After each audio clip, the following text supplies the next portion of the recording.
My name is Ashwin Parthasarathy. I'm an assistant professor at the University of South Florida. My lab works on diffuse optical instruments and imaging techniques based on how light interacts with tissue. My talk is going to be on using simple and low-cost approaches to make portable devices for measuring cerebral blood flow. The general idea of my work and this talk will be how you can leverage different data processing techniques, basically different circuit elements, if you will, to simplify some of the instruments that we've been using, and with kind of the goal of making things easier to use. And my vision really is to make these devices smaller and easier to use, and thereby make them more accessible and affordable for a variety of applications. It's kind of like reducing the barrier to access for the technologies so more people can use them.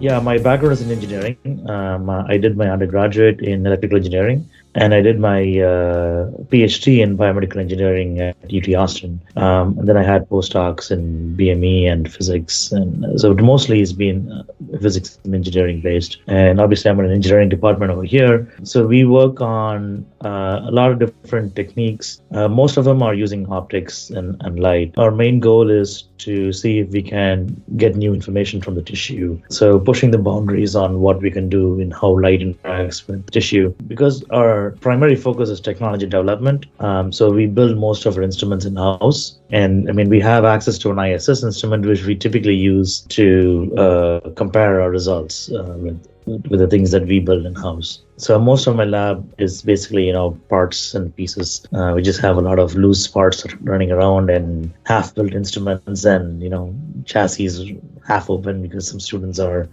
trying to troubleshoot them or trying to make them work. That's kind of what we do. Yeah. Exactly. Yeah, I like that because I always say whenever someone comes to visit my lab, it's always messy. It's always, like this. There's a photodiode here. It's probably not the best way to store them and all that, but it's just like wires and cables everywhere. And they always say that, okay, it's messy. That means that people are working there. I have about 5 PhD students. One of them just graduated last semester. One of the students is doing an internship right now with Apple. But in all, I have about 5 PhD students. And then we have a couple of undergrads who come in and go, depending on their schedules, yeah. I would actually say there's no typical day, really. It's like every day is different. I don't really have like a set schedule. I usually go by what needs to be done on that day.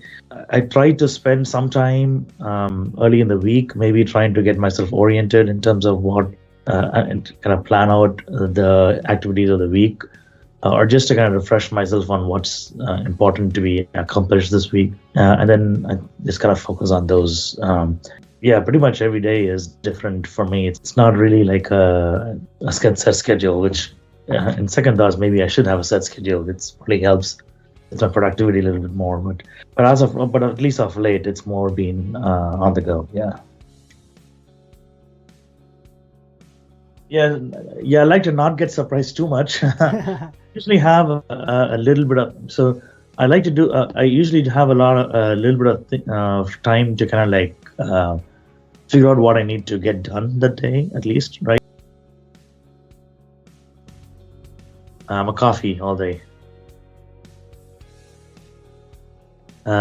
Twitter, for sure. I actually quit Facebook a while ago, but I do like Twitter more, yeah. That's an interesting question. It depends on my mood, I suppose, yeah. If I'm, it totally depends on my mood. Sometimes, I'm craving something sweet, but sometimes, when it's in the afternoon and you want to kick, then yeah, you go for something spicy. Yeah. Oh, wow. I'm going to say Batman. I guess I was a DC fan, more of a DC fan when I was a child. Although very oddly enough, there is a picture of me in a Spider-Man costume, which I hope will never see the day. But this was when I was a kid, and when I was like 5 or 7 years old, I think, or something like that. But I think like whatever I can recall, I think I grew up on DC comics, or at least the DC animated shows. So I would say Batman, yeah. Dogs, yeah. I've always loved dogs, and I have 2 dogs now. They're just so much fun too. They're just so goofy, yeah. Oh, I would say beer more often than not. Yeah. I mean, although I mean, like, if it's a special dinner, I might choose some wine, but I think beer is more relaxing for me. Yeah. The fNIRS conference is a great avenue to hear about all the latest work that we're doing. So please take some time to attend this conference. I think it's happening in person after, I want to say, at least 2 years. And I think the organizers have put a great amount of work to make this happen. So please attend the conference. Come and support all of us. Come and support all the students who are going to be presenting their work. And while you're there, come listen to me speak about our new technologies for making blood flow imaging portable and affordable.